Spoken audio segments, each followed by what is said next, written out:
Hello, my name is Patrick John Mills, and I'm an artist. I've been painting for almost 30 years. Today I wanted to talk about art. It's pretty cold in my studio. I've got the wood stove going over in the corner, and so I just was a little too impatient to wait for my studio to warm up. So I thought I'd just jump right into talking about Let's Talk Art. What is art? What is life? What is death? So this is probably going to be one of my more honest or transparent self-interviews. I have leukemia. I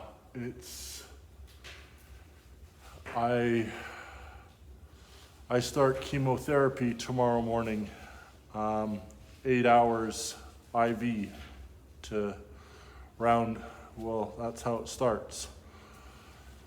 My blood levels have slowly kept increasing over the last 2 years, and I've been living with I had melanoma.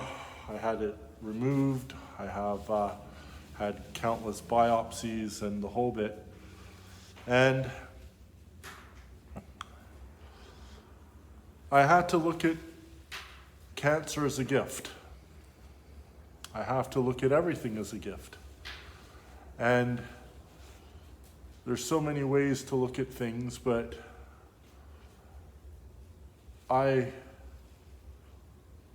as an artist and as a child, I used to listen to Jim Morrison and how he would write these really intense poems. And he would sing the president's corpse on the driver's side, the engine runs on glue and tar. I was always fascinated. I've always had a fascination. I think as artists, we're always fascinated with life and death. And it seemed really incorrect as an artist, I think having purity of expression relates to being true to each and every moment and all your inspirations. I think that life is so complex. I think we're born, or someone gets sick, someone falls in love, someone becomes vulnerable, someone has an abortion, someone gets raped, someone has parents that divorce, someone loses their job. Everyone goes over and deals with challenges. And if you don't experience challenges, maybe that's your biggest challenge. I don't know what else to say.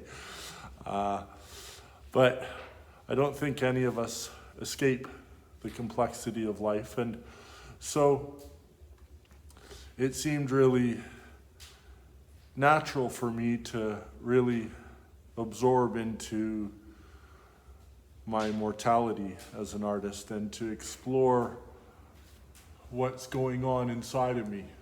And it would have been really incorrect to sit there and just paint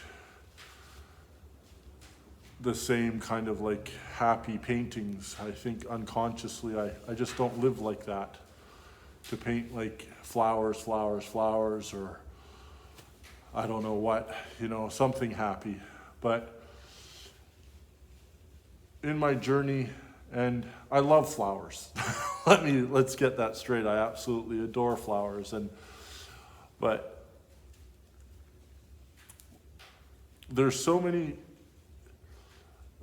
artists that have inspired me so greatly, and I'm going to run through some of them. So, because these artists have become my friends. They're the ghosts inside of my head. They're the creatures that roam around in my studio when I put tube on my palette, and they're the people that comfort me, and they're the people that inspire me so greatly. There's so many artists, so let me as a painter, I'll kind of focus more on painting. Vincent van Gogh was a huge influence, and when he does a portrait, he puts this little red or this little green or a little thing here. And where he places the colors really excites me so much.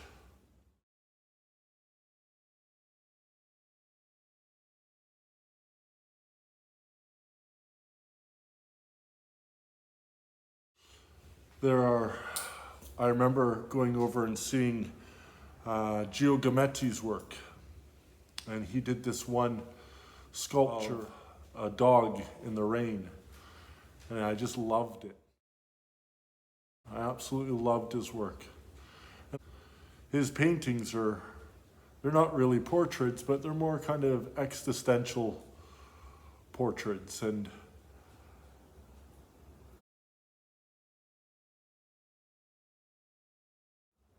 I love that about him. There's a specific painting by Picasso, it's a drawing, and I'll try to find it and put it on here. And I remember being in my bathroom, and I put up a piece of paper on the bathroom on the mirror, and I would do this work, and it just inspired me so much. And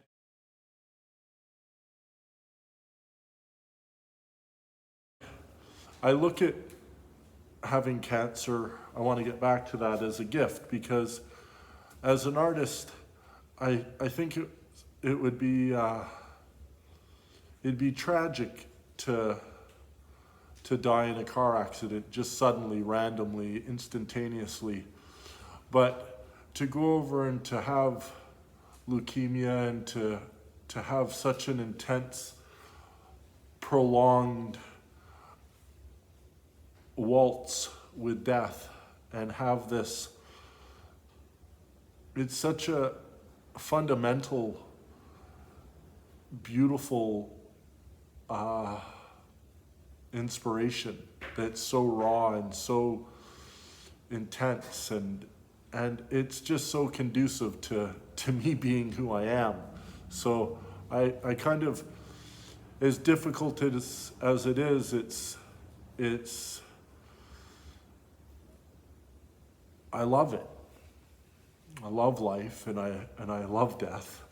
And not that I wish this, but I'm given it, so I have to embrace it. And there's many times in the middle of the night at 3 in the morning or 4:20 in the middle of the night that I wake up and I lie in my bed. And I've had to really focus and train myself to I get control of what I think about. I get control of the thoughts and the energy of what I wish to embrace in life and what I consume to kind of nurture or invest in or marinate my mind in. And so it's taught me a lot to have this. And on this journey, I think about mental health, and I think about, we don't talk about mental health much. We don't talk about, there's kind of a stigma against that. And if someone goes over and gets raped, or someone's addicted, or someone's struggling with their bills, there's this shame that we as a culture have of, and I don't agree with it. I think when we talk about it and when we share, like I love listening to intense music like Dark Side of the Moon, and listening to Nirvana, listening to Kurt Cobain, just rage, or going absolutely full on, just that freedom that he has.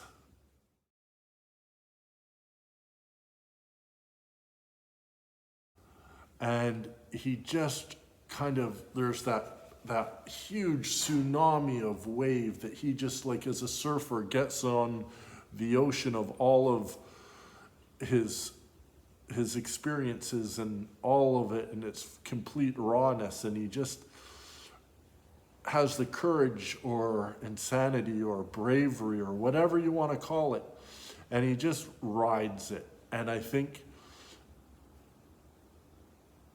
that's beautiful. I just find it absolutely beautiful.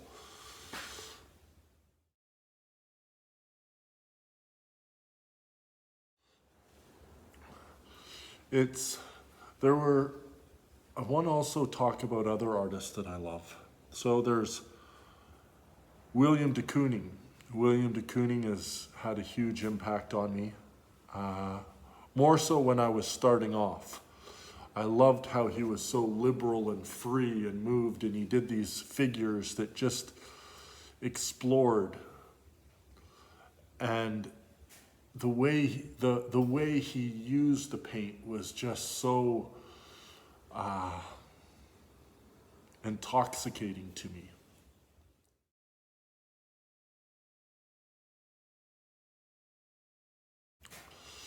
And the layers and the depth and the freedom, and he just kind of took what Picasso was doing and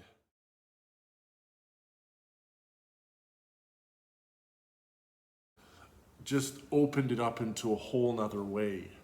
And there was a freedom that happened into it. He just deconstructed it, and it all just was just beautiful. I love his work so much.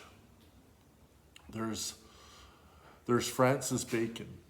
He is someone that I was about 20 years old, and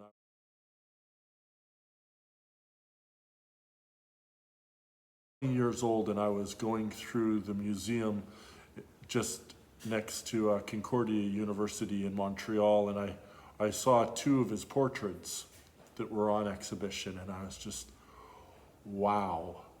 I was so taken by his work.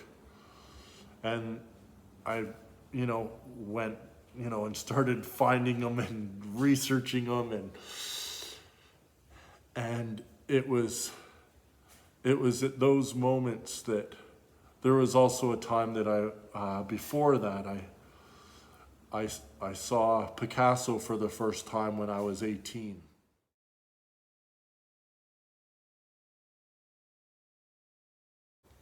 My mom took me to the Vancouver Art Gallery and we saw an exhibition of his drawings, and I had never seen a line used so perfectly with just such authority. And those things just resonated so much with me. They were, they tattooed my soul. They gave me, I was like, somewhere it just kind of seemed like an answer to a prayer. It just made sense. Everything made sense in those moments of seeing,